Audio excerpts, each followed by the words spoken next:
Welcome, readers, to another episode of the Bougie Book Pod. I'm Tara. I'm Kira. And we just love to yap about books. And so here we are. It's a podcast about books where we talk about books. Pretty simple and clear cut. Not really much of an explanation there. This week we are talking about The Housemaid by Freida McFadden. It's just like a super, super hot author, popular book right now. And so hopefully that means more than 3 people will listen today. I mean, clearly there's got to be more than 3. If, Russia's got at least 1. Yes, I don't know who you are and if you've listened to an entire episode or not, but greetings to you in Moscow. It was Moscow. Oh my God, that's so... I've always wanted to go, so I don't so know, hit me up. Love that. Yeah. But yeah, so, I mean, as always, there are going to be Spoilers upon spoilers. I also just feel like, I don't know, we haven't dealt with certain issues that might be more triggering in books. Okay, yeah. Does that make sense? Maybe fantasy wise we have and we just didn't pinpoint it. But I was thinking about that this morning. If you haven't read this and you're still gonna listen even though we said spoilers, a slight trigger warning? Yes, because there is domestic abuse, emotional, mental, and physical abuse here. So if that triggers you. Yeah. I don't know why I thought of it for this book and I don't know not why the I others. didn't even think of that. I don't know. Which is funny because just the other day I was talking about, I'm a teacher, and I was talking about trends of things that the kids say or whatever, and it was just a few years ago, everything was, that triggers me. Oh yeah. I'm triggered. I'm triggered by that. Yeah. And so I think because of that and hearing that word a jillion times, I'm like, oh, with the triggered. But yes, this deals with and it's in more of I guess a realistic way, kind of, than in our fantasy books. And I wonder that's why. I think it's because in our fantasy books we're dealing with magic and fairies, and so we're not really taking into account all these things that are happening. And it's just oh no, and then for some reason I think that must be it. It's just is more real to me that I was so fake. So heads up. So that's what's gonna happen here today. Okay. So I haven't told you any of my opinions on the Housemaid, so I know what you think. Based on the way you saw my reaction, I feel like it's completely opposite. So this is what I wrote, everyone. I wrote, what can I say about The Housemaid that won't make people angry? Since it came out in 2022, it has become hugely popular, so much so that the film is slated to be released this coming Christmas. And because of this popularity, that's why I'm like, I gotta read it. I gotta figure out why people love this book so much. The Housemaid is another psychological thriller that deals with domestic abuse, suspense, and infidelity. But honestly, while I enjoyed the premise of it, I found my eyes rolling a lot. Would I encourage others to read it? Yes. Would I like to see the film adaptation?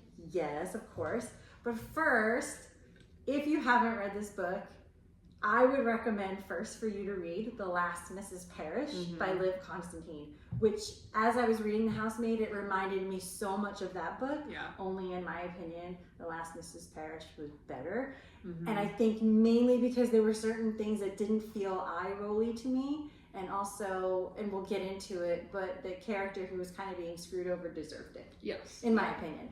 So, so we'll get into that later, but I'll tell you straight off the bat, I didn't hate the book, but there were moments where I was just like, really, give me a break. And so I guess we'll get into that. But it starts off with a banger of a sentence, which I loved. And it says, if I leave this house, it will be in handcuffs. Yeah, that was a good one-liner. Yeah, and you don't know who's saying it, where, because then you're introduced to these other characters and you're kind of wondering, is it her, is it him, what's happened? And then they mention something in the attic and that people aren't going to be able to believe what they find there. And I'm like, ooh, that's good.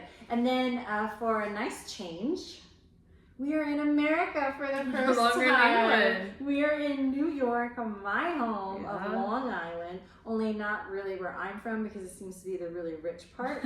But it would have been fun. I was thinking if they had made a character that they wrote out phonetically their dialogue. Oh yeah. To see if they were talk or things like that. But I guess it would have cheapened. I know one of the characters is Long Island native, but that the landscaper. Enzo. Okay. That was a good little drop of like that realistic. but that's what bothered me. The stereotypical Italian off of the boat landscaper who doesn't speak English and he's saying grazie, and I don't know. It just felt very like if this was 1950, maybe okay, but in the 2000s, come on. I don't know. It just, but I was just like, hey guys, yeah, that made me laugh, but it did bother me a little bit. So where do you want to start? Do you want to just talk about the characters? Yeah, so maybe let's talk about the character. I mean, we introduced Enzo, the star of the show, not. We have Millie, who becomes our main character. Yes. I'm glad you did the math there because I couldn't remember either. She is around the 27 because she talks about going to jail or prison for something that happened when she was 17, and she did 10 years there. And like at this point, she's out of jail. You know, she has no job. She's living in her car. Like she's just struggling with that. She is down and out. Which honestly, like, I know there are programs out there, but it seems quite realistic for someone who goes to prison and is trying to start fresh. You know, it's and she difficult. never says exactly what she did, so you can assume that like when she's applying for jobs, they're gonna see what she was in jail or prison for, and that was making me think it had to have been pretty bad that nobody is giving her a chance. So she does get a job, which is where we meet Nina, this housewife with lots of money, with one daughter. Why can't I remember the daughter's name? Cece? Was it Cece? Oh, yeah. Cecilia or something? Cece. So one daughter, and this hurts me to say, her husband's name is Andrew. And she meets her and she goes over to their house and she applies to be like a nanny, like an in-home stay there nanny, whatever you call it, in-home nanny. I don't know. Like an au pair. Like an au pair, yeah. Like an au pair. And some reason Nina's like, you're perfect. Yeah, and this whole time Millie's like, she's gonna look into me. She's gonna do a background check. I'm definitely not gonna get this job. This house is gorgeous. They live in a really nice area. They're definitely doing a background check. Which honestly, those are the only characters you really like. It's a very closed, character-wise book. So yeah, I guess maybe going into kind of just a rough plot, she gets that job. Which she's shocked by, seems too perfect, you know? Yeah. How can these people who have all this money, who probably looked into my background, trust me? And you're still like, girlfriend, what'd you do? Yeah. Because you don't know. Yeah. And I think it's interesting because right off the bat, you're painted like Cece the daughter. I couldn't stand her. No, I could not either. She's a brat. Nina seems like a lazy mom who stays at home and like does PTA stuff. Yeah. I mean, at first when you meet her, she's super sweet to Millie, telling her, you know, don't call me Mrs. whatever their last name. It's like Winchester. I should remember that. Don't call me that. Just call me Nina. Things like that. But the moment that she goes to move in, I mean, there are red flags immediately. So she's got this huge mansion on the island, and she takes her to her room, which is like all the way up to the attic, that doesn't even have a lock on the outside. Like it locks from the outside, not the inside. It's got a little tiny cot in there. I mean, you'd think that she would have like just like a decent setup. Yeah. But she's already got like this really weird setup. Doesn't help her with her bags. I mean, I know she's the help, but the way she's being treated immediately is pretty wild. And yeah, I said there are red flags in the beginning. The way the daughter treats her. I think it's like on the very first day, the daughter asks for a snack or something. So she goes, she sees peanut butter, a big jar of peanut butter, and she goes to make her some like peanut butter with I don't know if it was like veggies or fruit or something. But then the girl starts screaming, I'm allergic to peanut butter. And she's thinking, why would they have peanut butter in the house?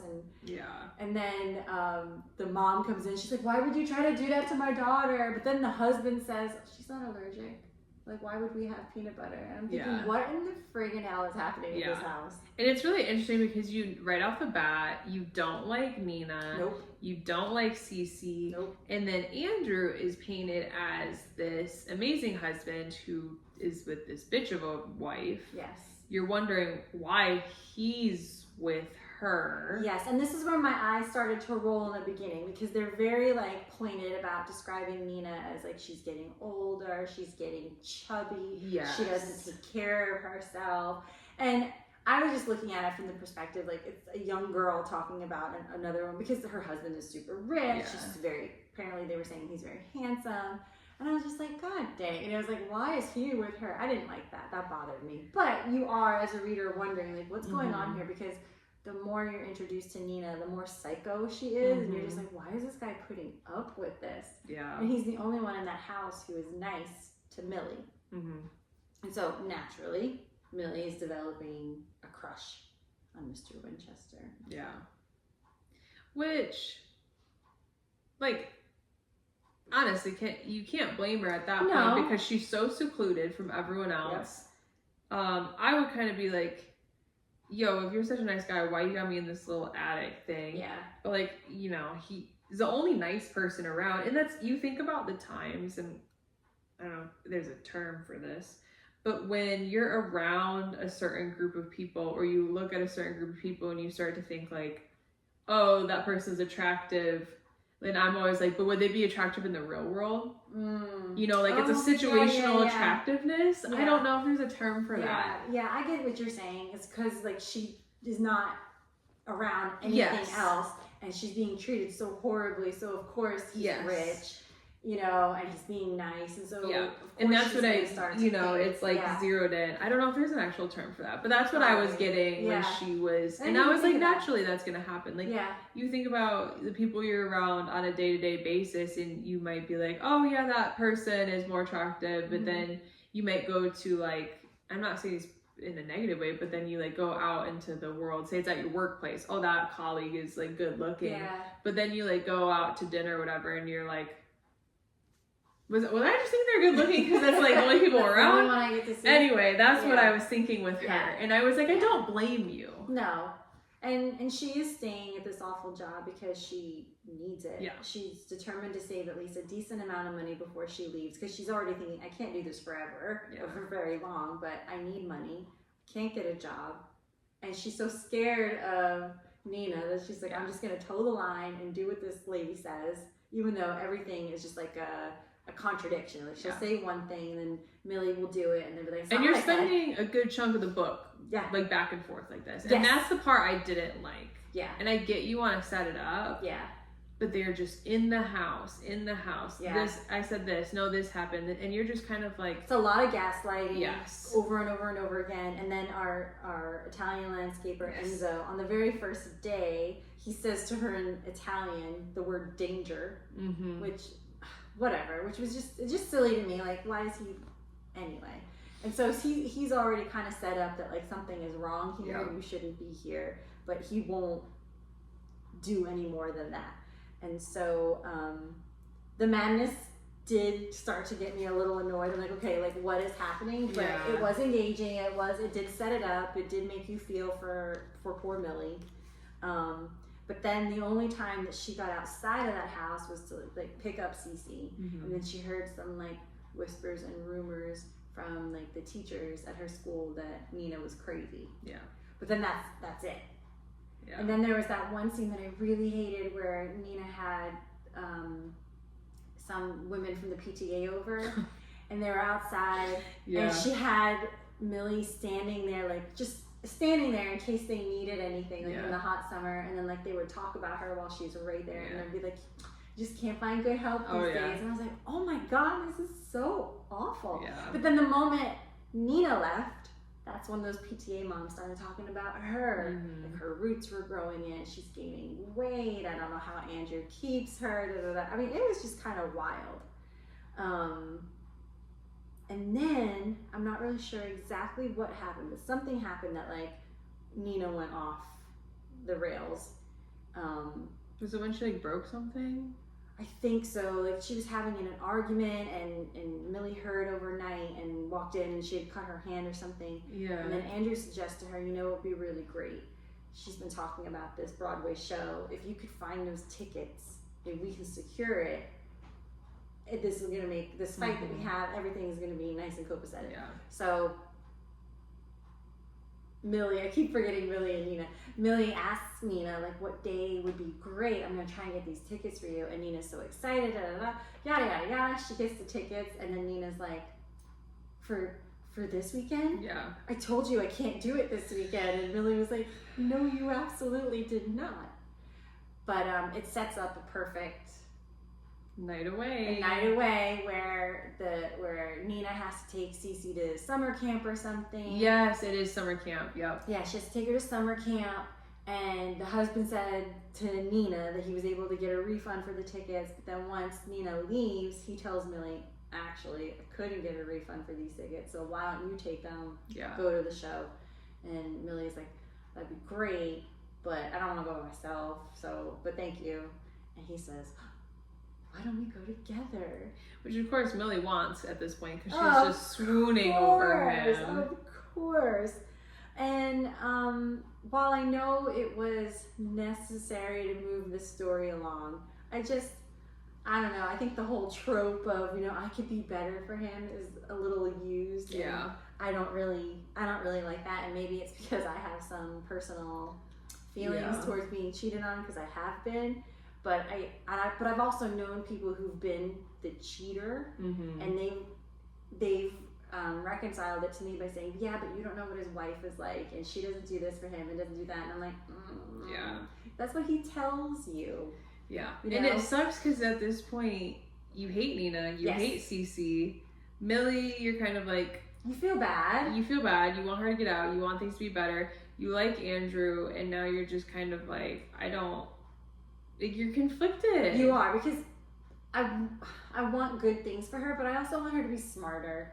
Like, I think it just would have been smarter just to get the hell out of there. Yes, listen to Enzo. Yeah. Danger. Yeah. Enzo was like, no good, no bueno. But that's Spanish. That's Spanish, but something like that. No buen, I don't know. I don't know. Italian's like that. It's very similar to Spanish, but I'm sure people will hate us for saying that. I know. Oops. But yeah, that kind of bothered me, and she's got all these delusions of like them running away together. But then she'd be like, "Oh my god, this is crazy talk. Like, I've only known him this long, but like, what are the chances that he's gonna take this poor prison girl, away and right off into the sunset?" But they have such a wonderful time at this Broadway show, and then they go to dinner, and then they take a cab. They take a cab home, and she's wearing this little dress, and he can't stop looking at her legs. And then he says, well, I've got a room at the plaza. We should go. May as well stay. And this is wild to me because, like, in what situation, especially in our day and age, where it's like, oh, we've been drinking, like, so we have to stay here. Yeah. No. I'm pretty sure in New York they have like Uber helicopters. Like, yeah, you have every resource. Yeah, but they drove into the city, I think, which was stupid to begin with. I was also like from Long Island. We wouldn't drive into the city for a show or something. You take the train, and you take it because like you're gonna drink, or even not, like you just don't want to be in traffic. You don't want to be the one driving. So that didn't make sense to me. But they had to, because then they had to get stuck in the city. They had to be set up. They had to be set up, and it was like, oh, like there's 2 bedrooms, or there's 2. Well, no, because it was for my wife. And then of course they sleep together. Yeah. Surprise. So the whole, which is so funny because like when it comes to fantasy, that trope of like there's only one bed, I'm like dying for it, and here we love like, it there. And then in this one we're like, because when it's in a reality setting, I don't like it, but when it's in Fantasyland, give it to me. So this is when things escalate if they haven't yeah. like already been 20 million red flags. Yeah. And it just gets like, of course, the way Millie wants everything to fall into place, they sleep together. Nina gets like booted, which, you know, anyway, I won't say it right now because we haven't gotten to that point yet. But And all of a sudden, it's Millie's house. Yeah. She went from the attic. And it's just wild. Like, come on. My eyes couldn't stop rolling because like he tosses Nina to the curb and he boldly declares that like he's gonna be with Millie. And I'm like, my goodness, that quickly? And Nina doesn't give up that much of a fight and she leaves. And there's Millie like, oh my God, this is gonna be my house. And then there's like a scene shortly after where Nina leaves and like not even 20 minutes and they're having sex with each other and she's just like on cloud 9, and the next day she goes grocery shopping and she's so excited because she can buy what she wants and she doesn't have to go with Nina's list. Oh, because Nina's lists were absurd. That was like, one of her things. Like, yeah, let's make it so difficult. Yeah. And so it's just, there's some things that are just like, oh my God. But so yeah, you were just saying it's Millie's house now. And she decides to make this beautiful dinner for them to recreate what they had at the Broadway show. But Andrew can't make it. So she eats it alone. She looks at some books, hangs out at the house, and decides, I'm going to move some of my stuff downstairs. I've never been one to step into like another situation of someone else's. Like as a teacher going maybe into a classroom that wasn't yours and you still feel like, oh, this isn't mine. 24 hours. She's ready. And that's what I don't get. Like, I would just be like, oh, your wife, this is your wife. This is your wife's thing. This is your wife's been here. You've probably had sex with your wife here. Like, I can't. Yeah. I just can't. And I don't know.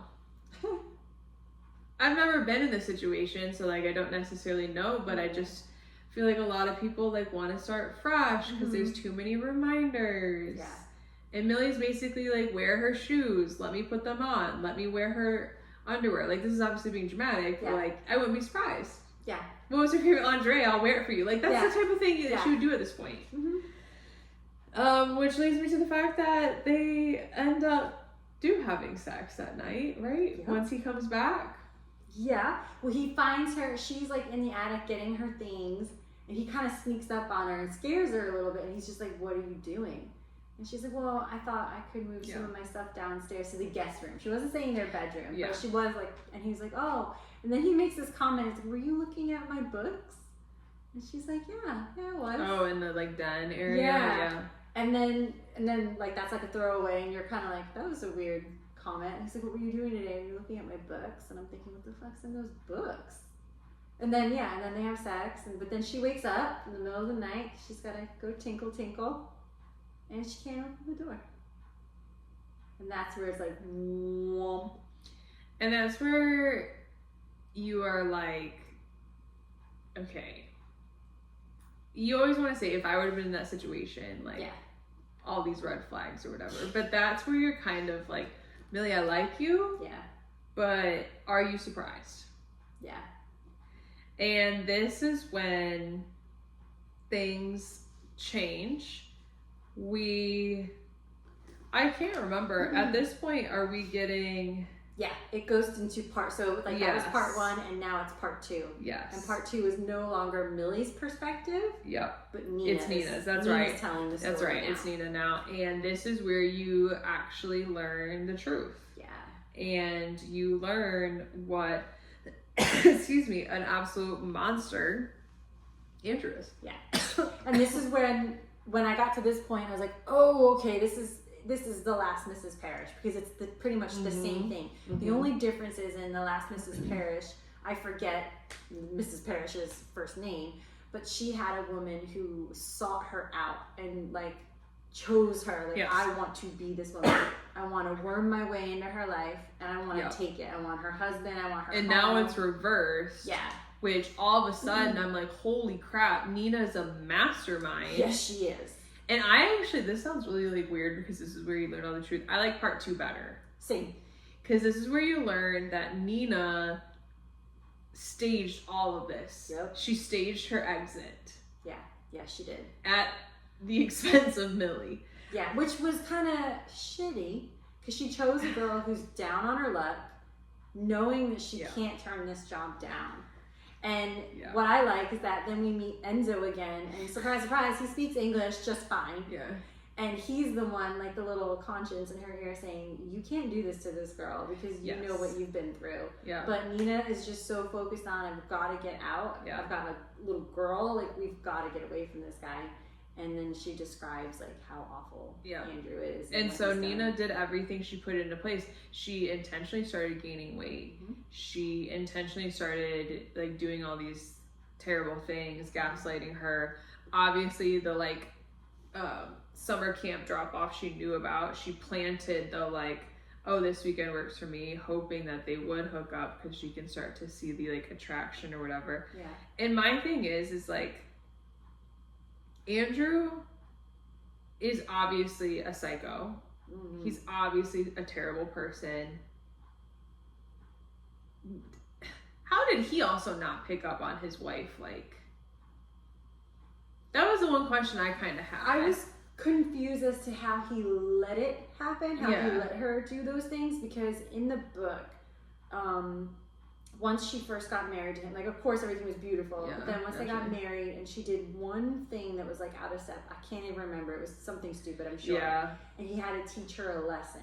I think it was about the roots, her hair, like, she didn't get her hair done fast enough and he could see her roots and he didn't like that. I thought it was sloppy, and he locks her in the attic and he makes her, like, stay in there, and there's only 3 bottles of water, and the only way you can get out is if you pluck 100 pieces of hair or strands of hair. And she does it, and he's like, it's 98. Yeah. You gotta do it again. Yeah. And she's like, here's the other 2. He's like, no, you gotta start over. I mean, crazy shit. And she, like, it's just like, she's like, oh my God, this is so dumb or whatever. And he's like, no, I'm being serious. And it's, like, wild. So you're kind of like. So I am wondering how, like, she stopped dyeing her hair. And he's like, you know, he's gonna punish you when you do these things. So I don't know how it got to the point where she could do those things that clearly pissed him off without being constantly punished. Mm-hmm. The way she set up with the house to, like, tell him, we do need someone, I need help. Mm-hmm. Why didn't he just punish? I'm not saying I wanted him to, but, like, why wouldn't he have just punished her, like, do a better job? It seems very interesting to me that for someone who is as controlling and psycho as he is, that he agreed to let someone into their home. Yeah. Yeah. Like, there are just some interesting. I think she makes a point of, like, he didn't agree to it, but then she was there, and he was there in front of her, and he's got that thing where he always wants to appear like the good guy.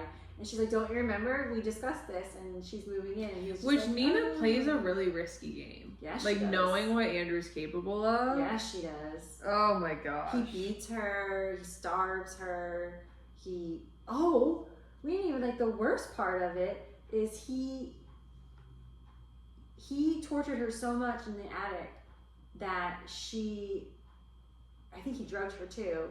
She had to be hospitalized. And then, like, as she was coming to in the house, her daughter, who was, like, a baby at the time, was in the tub. Oh, and he had set that up to make it look like she was a bad mother, and was trying to kill her kid. Yeah. And so, like, he had that on her. Yeah. But then he also that was the thing, a point where she believed maybe I did do that. Yes. And it was like he had gone to the point where, like, people would know that happened, like, had medication and doctors. Yeah. So if Nina ever tried to say this is what's happening, he would paint her as crazy. Yeah. And then, like, the only doctors she saw were doctors that knew his family, therapists that he paid for. Yeah. So, I mean, there was no getting out. And I think at one point there was a friend that she told, and the first thing that friend did was call the husband because he had warned her she may say some crazy shit. Yeah. And that's when she was like, well, I can't trust anybody. Yeah. So it must have been has to be like a super lonely, scary life. But again, I don't know how she got away with playing that game to this point without being killed, to be honest. Oh, yeah. And that's the thing, it's just like, it's hard, and I don't know if I'm flying by the seat of my pants on some of these questions, but I'm gonna ask this question. Like, I still don't know, and I can't answer for myself. If I were playing the game, if I were in Nina's shoes, you're at your wit's end. You've tried all these other things. You're obviously fearful for your life. No one's gonna believe you. You have nothing. Like, do you just sacrifice someone you don't know? and just hope that they have to take over that role? Like, would your guilty conscience at that point eat you alive? Because I think being a mom, you got to protect. Yeah. You got to get out. You got to get your kid out. Yeah. At the end of the day, like, if it's just you, maybe you, and that's trigger, like, maybe you just off yourself. I don't know, if you feel like there's no way out, or you deal with it because it's just you. But when you have a kid that relies on you, like, I don't know, you do pretty much anything. But this does come into mind because, or I'm using the wrong words, but she does grow a conscience at the end where she realizes, oh, what did I do? Because Enzo was like, Millie hasn't left the house in 3 days. Yeah. You know what's going on in there. And that's when Nina's kind of like, God damn it. Like, I'm out. I got out. Yeah. Like, and it's like some like messed up stuff that like Andrew puts her through. Yeah, it is. And poor the Millie. Books. Yeah.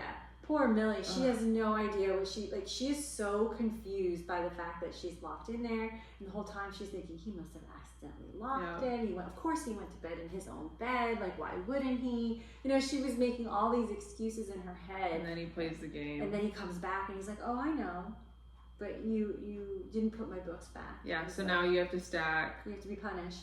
It was like 5. They were like big, like medical journal. Yeah, you had to stack a certain amount of books on you, like, and leave them for 3 hours or something like that. And then when she didn't do it, or did it, like, she knocked him over, and he's like, oh, it was like a couple minutes too shy. I gotta do it again. I mean, it was crazy. And you know, she like, you have no concept of time and all this stuff, and And so she realizes that he's got cameras in there, so he can see her. He can see her this whole time.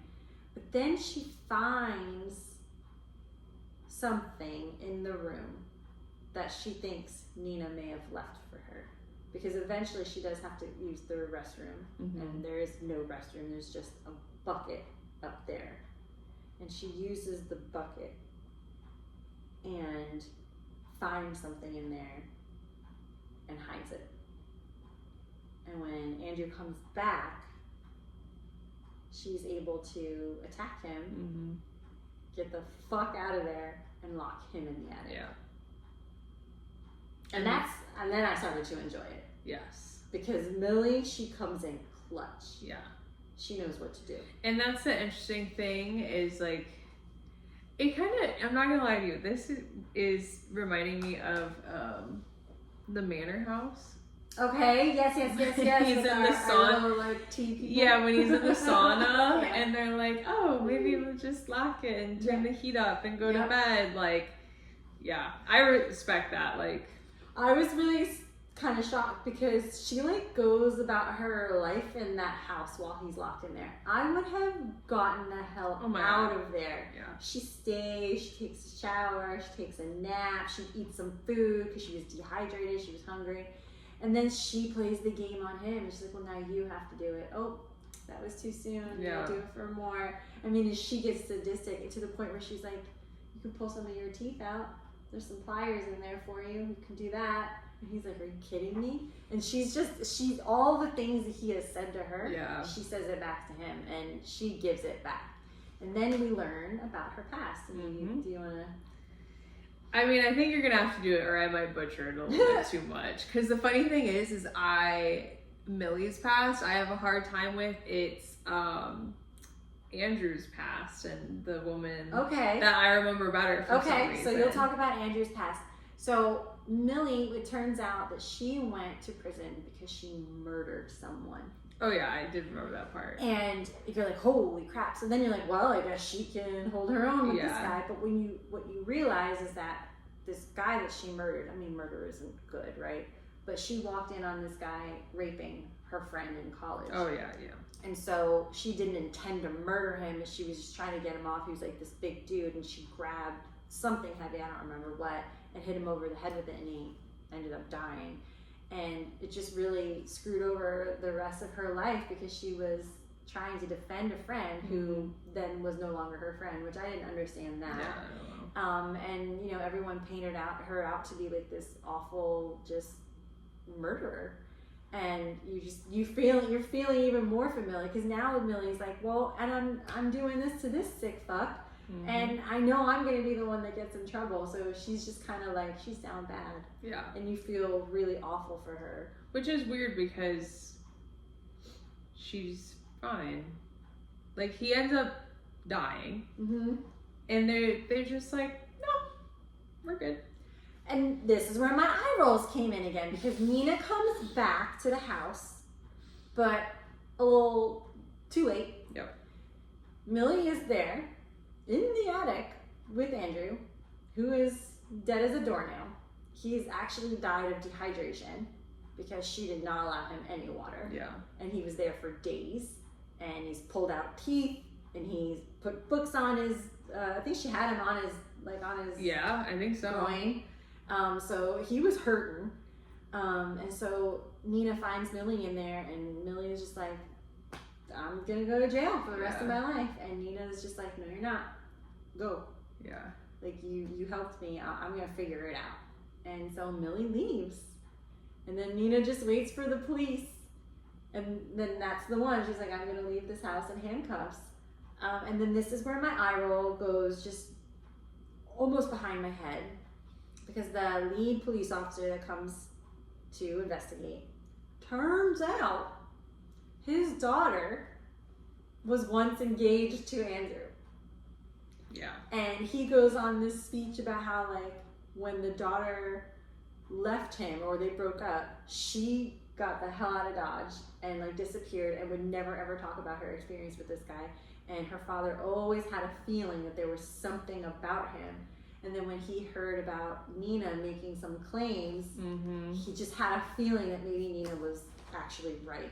And so even though he's got bruises on his groin, missing teeth that he pulled with pliers, and the story is he probably just got locked in there and unfortunately died of dehydration, they're like, well, I guess so. And they just let it be. They just let it be. And so by the grace of God, I guess, on Long Island, these two women get away with it. They get away with it. No questions asked. Now, a part of me, I'm like, good for them. Because he's a horrible, horrible man. But also, is that realistic? Absolutely not. And so, the story doesn't end there, though. Are you jumping to his funeral? Yeah. Okay, I wanted to have it, like, good. So, at his funeral, his mother's there, and Nina gets cornered. It's Nina that's cornered by her, right? Yeah, and Nina's thinking like they know. They just know, and they're gonna say something. Yeah, it is. Okay, it's Nina's point of view. Gets cornered by, because, you know, Andrew's parent, they have money, they, you know, all this stuff. And she says, the mom says, I spoke to an old friend at the police station about Andy, and she goes, my stomach clenches.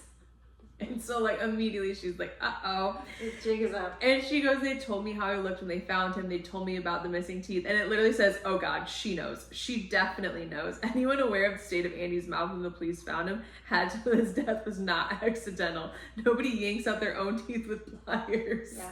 Like, everything just comes crashing down. And his mom says, if you don't take care of your teeth, that's a privilege that you are going to lose. Yeah, and you don't deserve them. And yeah, you don't deserve them. And what did she, I have it right here.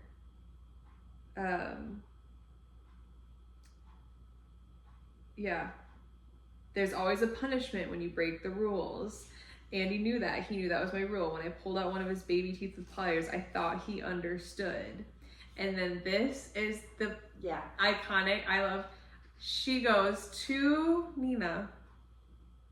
It's such a shame, she says, that he never really learned. I'm glad you stepped up and taught him a lesson. And then his mom leaves. Like, what the fuck? That was like, I liked that. I did too. I liked that because I was like, ooh, well, now we know what happened to Andrew. Yeah. And why he was the way he was. Yep. And the fact that his mother was not sad. No. Was not mourning. She was like, the price you pay. Should have learned. My goodness. That was probably one of, I mean, I liked part 2 in general with like Nina's point of view, but Freida is known for her like very last minute like plot twists and things like that. That twist saved that whole book for me. It did. It really did. And it wasn't such a twist that you're like, that's far-fetched. Yeah. But it was just like, oh my God. I mean, it makes the psychological thriller that much more intense, because it's a psychological thriller with this guy, with this woman who's pretending to be crazy, but it's not. But like, that comes in at the end, and it just.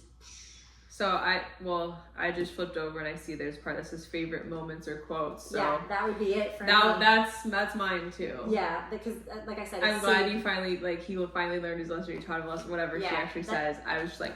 Yeah, it saves the book for me, because up until that point, I'm like, I can't believe she's getting away and she's gonna get all this money. I'm like, damn, like. And especially, you've got to think with like the power that his family held before for like the doctors and things like that. You're just kind of suspicious that like, and suddenly everything is just gonna go away like that. And then you're like, okay, you had a fucked up childhood. Yeah. And then you're almost like, do you feel bad for Andrew in a sense? Maybe, but you can make that argument of like, a lot of people get treated horribly and they don't end up doing that to others. Exactly. You're just like, okay. Yeah. It's crazy. So what would you rate it at a 5-star rating out of 5 stars? So as a whole, I would agree with you on the 3. Okay. If I were to rate part 2 in the end, much higher. Yeah. It's just the gaslighting, Nina's character, like there are a couple of things that were just kind of like, this isn't realistic. Like, that kind of bothered me. But like you said, it is so similar to The Last Mrs. Parrish, and I actually want to say I read them flip-flopped. I think I read this first. Oh, really? Okay. And then I read The Last Mrs. Parrish. But I did appreciate The Last Mrs. Parrish a little bit more, because in my honest opinion, it seems more realistic that someone weasels their way into that life with the money than someone in that life with this psycho husband is able to maneuver this and pull it off. Yeah. That was too much for me. And then that girl that weaseled her way in, she was doing awful things, and she was an awful person, and she was awful to the kids. And she gets her just deserves, and she ends up with a guy who is just as awful as this Andrew character. So I liked that happened to her. Yeah. Whereas this one, I was like, oh, poor Millie. She's just trying to live. She's just trying to do better. And thinking about who would enjoy this, and I'm pretty sure I was just casually at home reading this. This is like, I think you'd enjoy this honestly a little bit more. This is going to sound bad. I'm not saying people don't think. But you're on a long flight. Yeah. You need a beach read. Yeah. You need something, and you're going to eat it up pretty fast. Yeah. And you're not going to like pause to think. You're just going to flow through it. Yeah. If that makes sense. If you can find the fun in the thriller, that's what it's for. Not something that you're going to think too deep on and overanalyze. Like, that's not realistic. Like what we just did. But if you're just like, I just need something to get me through the flight or on vacation, this would be a great book for that. Now, there are several more, There's right? 2 more. There's 2 more. And so I asked, I think you already read it, but the next one is The Housemaid's Secret. And honestly, if someone gave the book to me, I would read it, but I don't think I'm going to seek it out. I have it, so I won't give it to you. Okay.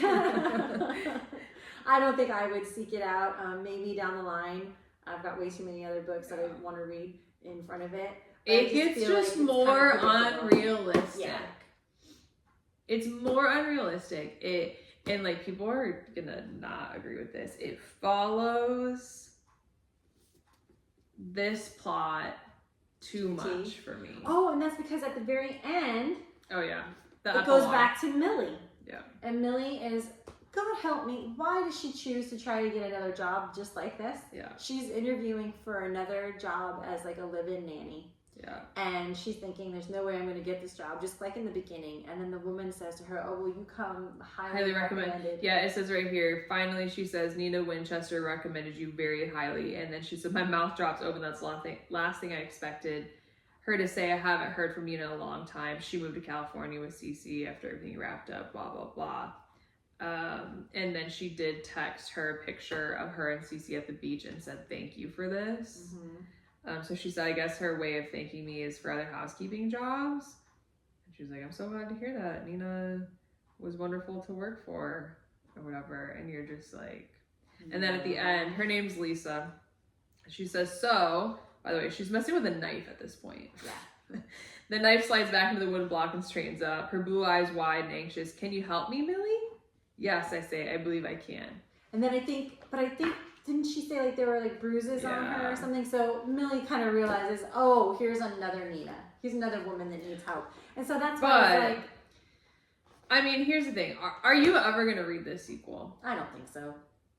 The biggest difference is, like, this woman pulls her in to do the exact same thing. She pulls her in to kill her husband, one way or another. But then she tries to fuck Millie over. Oh. So that's the twist. Yeah, that's the twist. She and Nina were in on it together, and like Nina helped her or whatever. And this one, she paints this picture as like now she's the widow, and like they have this help, and like she doesn't live with them, but she like comes to the house, and Lisa is always like in the room and like never like opens the door, and like will cry and have bruises and like stuff like that. And so Millie naturally starts to like panic, and like obviously this dude's a bad guy, and like so like this woman plants like her to like amplify up to like be on her side without having to interact with her a lot.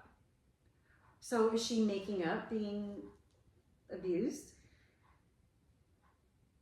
I think so, yeah. Damn.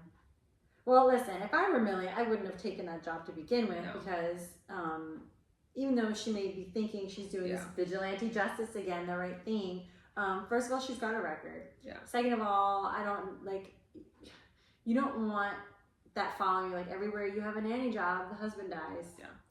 And she stays with Enzo. He stays in the book. They form a relationship. And then I forgot exactly how they get out of it in the end, but she does get out of it.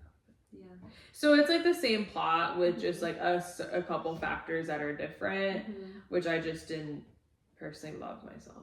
Yeah. So the third one, I can't even remember what it's called, but after reading one, seeing version 2.0, I'm like, I don't need to see this again. Unless Freida has written a completely I don't Well, even... if you've read the third one and you loved it and it was fantastic, let us know. Maybe it'll change Kara's mind. Maybe. But as for me, I'll see the movie, and I think that's where I'm going to leave it. Yeah. Which, there's so many other books that I think would play really good movies, and like not to diss them, like they have a great cast, and I really like have high hopes for this. But I'm also a little confused by the cast, because they cast Amanda Seyfried as Nina, and I just feel like she's too young, she's too pretty. Are they gonna like change the way she looks? I doubt it. Maybe, I guess poetic license, maybe they'll change things to more appealing to viewers. Don't know. But it's I don't know. It's super popular, and like all my girlfriends have read it too. It's just not one that, but I think it's just, you have to sit and eat it up, and you don't want to think about it. And I didn't even read the sequel like boom bada bing right after it. Like I read it from a good gap in between, and I was like, wait a second. I feel like I've read this. Okay. But I don't know. That's just me. It's just... Okay, well, I'm glad that like we kind of were on the same page with that one, because you kept giving me looks. I just thought it was funny. Yeah, okay. I thought it was funny because it is such a hit. Yeah, so many people love it. Yeah, but I don't know. I'm not saying they don't think, but like... No, I think probably, if I were to make a guess, I think women are loving it because they just love when a bad guy is taken out by the girl. Yeah. people love that vigilante justice. It keeps coming up, and I think people love seeing an abuser like get what he was given. Mm-hmm. So that's probably why. That's the only thing I can think of. You know, eventually we're going to talk about Verity, and I did enjoy that one, and I enjoyed it. And it made me want to read more of her books. And the next book that I read was It Ends With Us. And that I think will be the last Colleen Hoover book I read. And it's confusing to me because so many people love her books. Yep. But I hated So I did book. the same exact thing, except, so I did Verity first. That's what I did. My Colleen Hoover, but I didn't go to It Ends With Us. I went to Ugly Love, maybe. Okay. And you didn't like it? And I was like, I have It Ends With Us. My mom has read it, and I haven't like watched the movie or whatever. She left the book with me. But yeah, I don't know. Also, rumor has it Colleen Hoover is not writing anymore, and she's done. Really? Yeah, I don't know. But well, there's a lot of controversy going over. I can't wait to talk about. Yeah, I can't wait to talk about Verity because it is interesting to me, and I don't know if Colleen Hoover has any other books that are even like Verity, but it's just like... I don't think so, because the impression that I was getting with all these people who were recommending these books, I'm looking at the titles and I was reading a little bit about them, and they were more like It Ends With Us. Yeah. Whereas I was like, I guess I picked Verity. I picked like something that I would be more interested in. I don't think she does a lot of books like that, which is a shame because I think she did a decent job with it. But... And then there's Freida over here who's... Yeah. Literally, I swear to God, cranking out like a book every other month. Yeah. I was like, I mean, I've read a good amount, I'm not gonna lie to you, and like I know they're gonna be plot twisty and whatnot, and they're easy to consume, and that's the thing, they're just so easy to consume, but I'm just like, oh my God. And they're not hard to get through, so like, it may seem like we're bagging on them, but if you think too much about it, you're gonna have a lot of things that you are not fond of, but they weren't like horrible to get through. It wasn't like, oh my God, another page. You know, they're fast, they're easy. So yeah, I just 3 stars. That's not bad. No, it's not bad. What do you think? Tell us. Let us know. Comment. Find us on Instagram. Find us on TikTok. Sometimes. Someone did comment on the last TikTok I did. They didn't agree with my rating. Really? It was a fantasy rating, and I put Bone Carver at like 8. I didn't know what else I was gonna get. Come on, he was not breaking the top 5 at that point. I was surprised, but like the recent wasn't as higher. But I hadn't read. You haven't read Fourth Wing. Yeah. There were some I hadn't read anyway. Yeah, but. so I was like, okay, I'm not gonna comment because I don't know all these characters yet. Yes, so we're going back to the world. We're finishing out the world. Yes, I'm so sad. Avatar. I'm so sad. I know, it'll be wild to the next journey. Yeah, we'll see. Our next talk will be about Silver Flames, and then after that we'll do Verity. Yes, I believe that's the plan. I believe so. And we'll tell you the others later because I don't remember them right now. Yeah, but yeah, Silver Flames is next. And I'm really, really sad because I have no idea when the next book is coming, just like no one in the world does. But yeah, so come back, give us more recommendations. Russia, all the love to you. I know. What do you want us to read? Yeah, Russia. I've actually read some Russian literature. I know Kira hasn't. I just know it. I've read Scandinavian mystery. Oh. They call it like Scandi something. Really? Yeah. Maybe we should do that. Maybe we'll get more people from that part of the world. Well, it's like the girl with the dragon tattoo. Like I started reading that, and then I got into like some of the other authors. Well, I read Anna Karenina. Oh. Yeah. Okay. And I attempted to read War and Peace. I did not finish it, but I read A Gentleman in Moscow. That was a good book. I have heard good things about it. It was a really good book. It was like very if you like.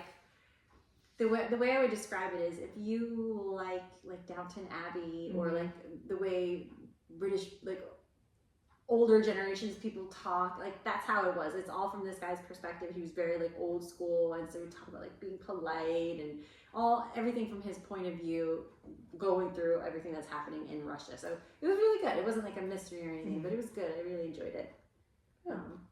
But I think we said goodbye like a couple times. I know. Anywho. Anyway, thanks for sticking around. Happy reading.